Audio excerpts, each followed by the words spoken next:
Okay, guys, so this is an extremely important topic. It's going to really have some pretty substantial effects on the secondhand market in several different ways. So first of all, the whole situation is total BS. So the list that Microsoft has for hardware is, I'd say, arbitrary and capricious.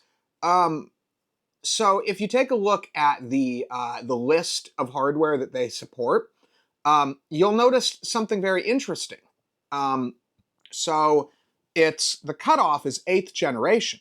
However, there are several specific processors, 7th gen, that are sitting on X90, or I'm sorry, not X99, X299. So there are several X299 i7 and i9s, and there's one specific i7 7th gen notebook chip that is also supported.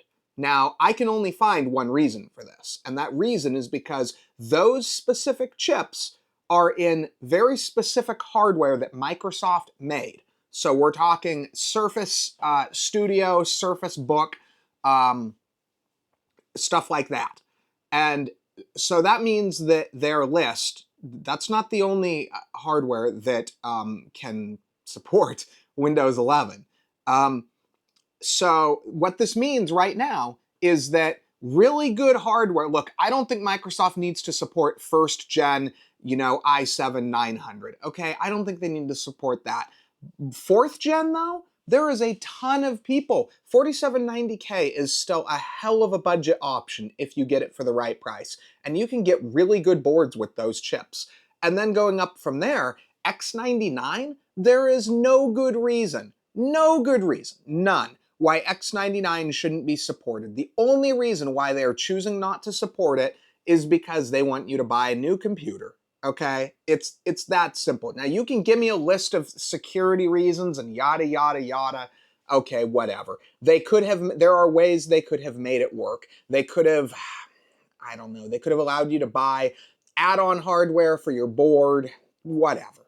There are ways that this could have been made to work, and Microsoft chose not to.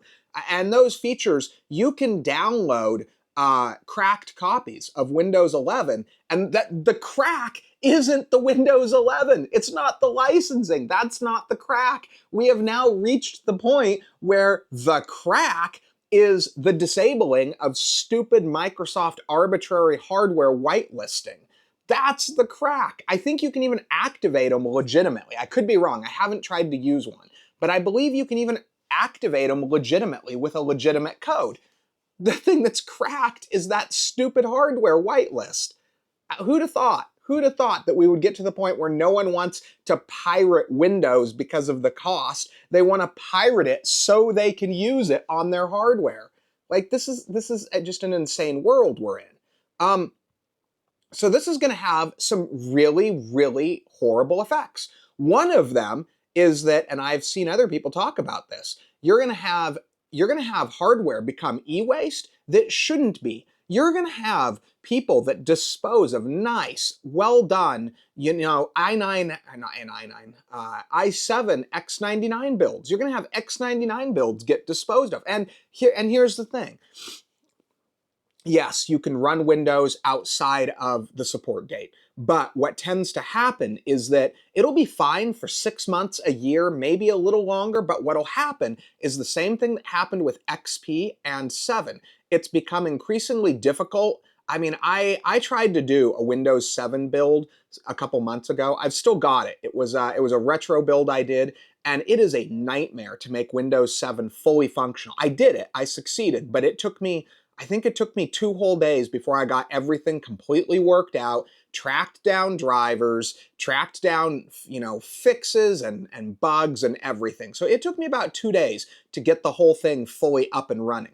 So you'll be fine for a little while, but eventually Windows 10 is not going to be an easy thing to make work. And I guarantee you that Microsoft is going to help it along as best as they can down that process.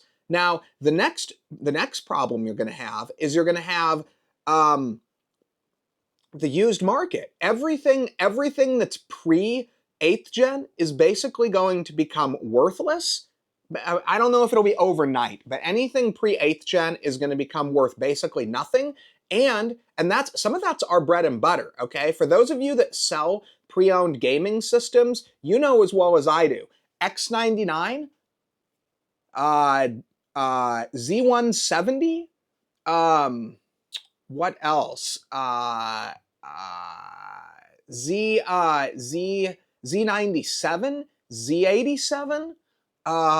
Those platforms, those good platforms, are about to become worthless because when people realize that they cannot run the current version of Windows, eventually the only people you're going to have that want that stuff are enthusiasts. So that's going to take a sledgehammer to the used market. But then it's going to have another effect, in my opinion. I could be wrong about this, but I do think that being able to properly support Windows 11 is going to unrealistically keep the price elevated on 8th gen. 8th gen, again, for those of us that deal in the used market, 8th gen is already gold-plated badly enough. It's already, for whatever reason, over the last couple of years, the deals, at least in my experience, the large, good bulk, the stuff that you can get readily available. I mean, yes, there's a good deal here and there on an 8th gen, a 9th gen, a 10th gen, a 12th gen, a 4th, whatever. But the deals, by and large, have really kind of stopped at 4th gen. There is a ton of 4th gen hardware floating around on the market. There isn't a lot of 8th gen, 9th gen that's available that you can get at a reasonable price. And people have this, the 8700 in particular, I think it's just, for whatever reason, that chip has a good reputation, and so it's gold-plated in people's mind.